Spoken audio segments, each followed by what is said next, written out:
There's a rich culture here in Aotearoa New Zealand. It's unique. There's no place like Aotearoa when it comes to Pacific, Polynesians in particular.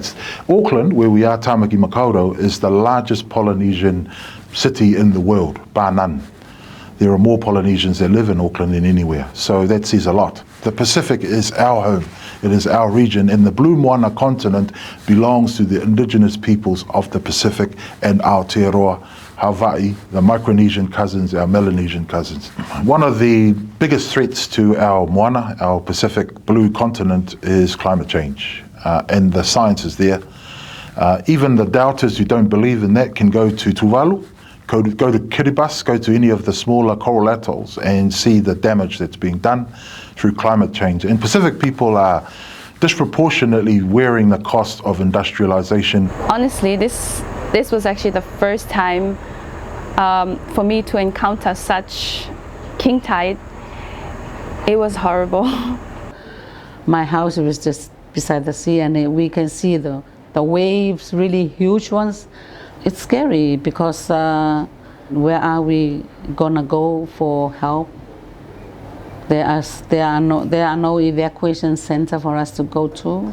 We used to experience king tide, but not like now. The level there, they are really the surges and the flooding is very different from like before.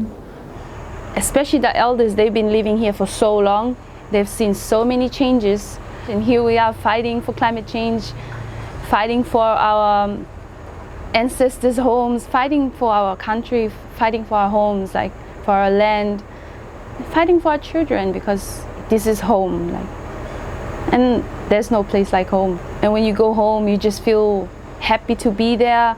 You feel loved, you feel protected, you feel safe. But how are we supposed to feel protected when we're in danger? How? We just want to stay on an island with dignity, please. We want their assistance, and especially we want life as well. Climate change is a big issue. It is affecting and has a very huge impact on our Pacific Islands, especially in Kiribati. Sea level rise, coastal erosion, the salt water seeping into the fresh water, the loss of lands, food security, the livelihood of our people, and some small communities have to relocate. People from Kiribati come to New Zealand under a work visa.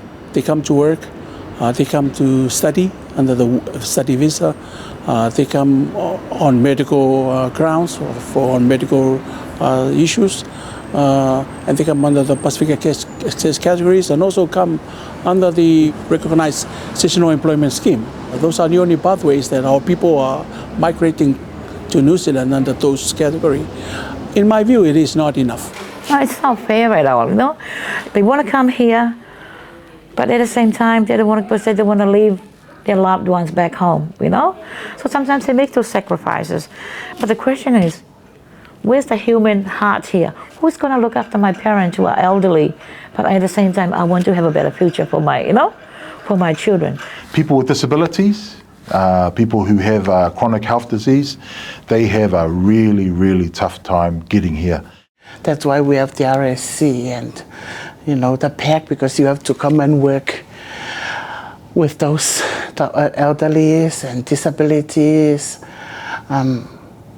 It would be great to have a special kind of way of accepting them to enter New Zealand.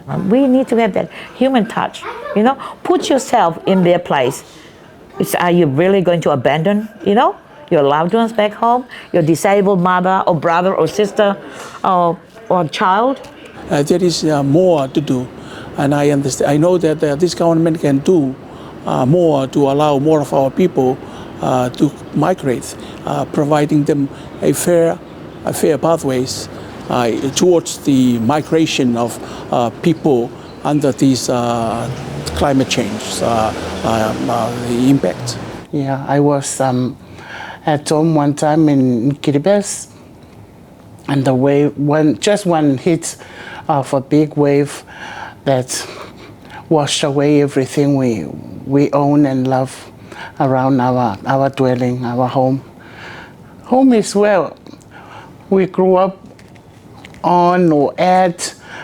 Home is where our families are.